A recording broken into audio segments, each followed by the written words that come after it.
ನಮ್ಮ MLA ಸಾಹೇಬರಿಗೆ, ಶಾಸಕರಾದಂಥ ನಾರಾ ಭರತ್ ರೆಡ್ಡಿ ಅವರಿಗೂ ಮತ್ತು ನಮ್ಮ ಗ್ರಾಮಾಂತರ ಕ್ಷೇತ್ರದ ಶಾಸಕರಾದಂಥ ನಾಗೇಂದ್ರ ಅಣ್ಣನವ್ರಿಗೂ ನಮ್ಮ ತುಂಬ ಹೃದಯದ ಧನ್ಯವಾದಗಳು.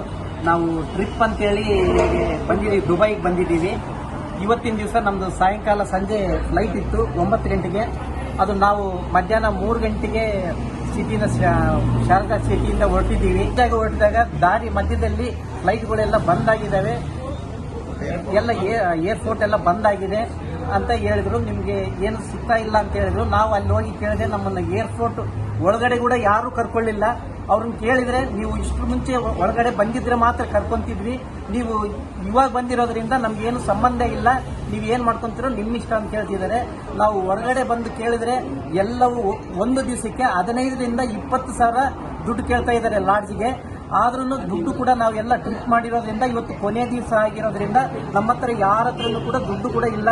ದಯವಿಟ್ಟು ಇದಕ್ಕೆ ಏನಾದರೂ ಒಂದು ವ್ಯವಸ್ಥೆ ನಾರಾ ಭರತ್ ರೆಡ್ಡಿ ಅಣ್ಣವರು ಮತ್ತು ನಾರಾ ಭರತ್ ರೆಡ್ಡಿ ಸರ್ ಅವರು ಮತ್ತು ನಾಗೇಂದ್ರ ಅಣ್ಣನವರು ಸೇರ್ಕೊಂಡು ಇದಕ್ಕೆ ನಮ್ಗೆಲ್ಲ ಮತ್ತು ತುಕಾರಾಮ್ ಸರ್ ಅವರು ಸೇರ್ಕೊಂಡು ಇದಕ್ಕೆಲ್ಲ ಒಂದು ವ್ಯವಸ್ಥೆ ಮಾಡಬೇಕಂತೇಳಿ ತಮ್ಮಲ್ಲಿ ಸವಿನಯ ಪ್ರಾರ್ಥನೆ ಮಾಡ್ಕೊಳ್ತಾ ಇದ್ದೀವಿ. ಇಷ್ಟು ಜನ 50 ಜನ ಬಂದಿದ್ದೀವಿ ನಾವು. ಇದಕ್ಕೆಲ್ಲ ಏನಾದರೂ ಒಂದು ವ್ಯವಸ್ಥೆ, ನಾಳೆಗೆ ನಮಗೆ ತುಂಬಾ ಕಷ್ಟ ಆಗ್ತಾ ಇದೆ, ನಾಳೆಗೆಲ್ಲ ಯಾವುದಾದ್ರೂ ಒಂದು ವ್ಯವಸ್ಥೆ ಮಾಡಬೇಕೆಂದು ತಮ್ಮಲ್ಲಿ ವಿನಂತಿಸಿಕೊಳ್ತೀವಿ. ನಾಗೇಂದ್ರ ಸಾಹೇಬರಿಗೆ ನಮಸ್ಕಾರ ಮತ್ತು ನಾರಾ ಭರತ್ ರೆಡ್ಡಿಗೆ ನಮಸ್ಕಾರಗಳು.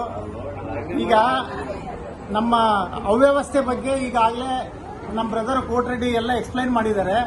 ಈಗ ನಾವು ಇನ್ನೊಂದು ಅದಕ್ಕೆ ಆ್ಯಡ್ ಮಾಡೋದು ಏನಪ್ಪಾ ಅಂದ್ರೆ, ಇದರಲ್ಲಿ ತುಂಬಾ ಜನ ವಯಸ್ಸಾದವರು ಬಂದಿದ್ದಾರೆ. ನಾವೆಲ್ಲ 70 ಎಬೋವ್ 80 ಎಬೋವ್ನವರು 4-5 ಜನ ಇದ್ದಾರೆ. ತುಂಬಾ ಕಷ್ಟ ಆಗಿದೆ. ಆಮೇಲೆ ಎಲ್ಲರ ಹತ್ರ ದುಡ್ಡೆಲ್ಲ ಖಾಲಿ ಆಗಿದೆ.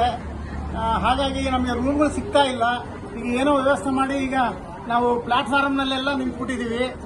ಅದಕ್ಕೆ ನೀವು ಅಂಬಾಸಿಡರ್ ಹತ್ರ ಮಾತಾಡ್ತಿರೋ ಅಥವಾ ಸೆಂಟ್ರಲ್ ಮಿನಿಸ್ಟರ್ ಹತ್ರ ಮಾತಾಡ್ತಿರೋ ಅಥವಾ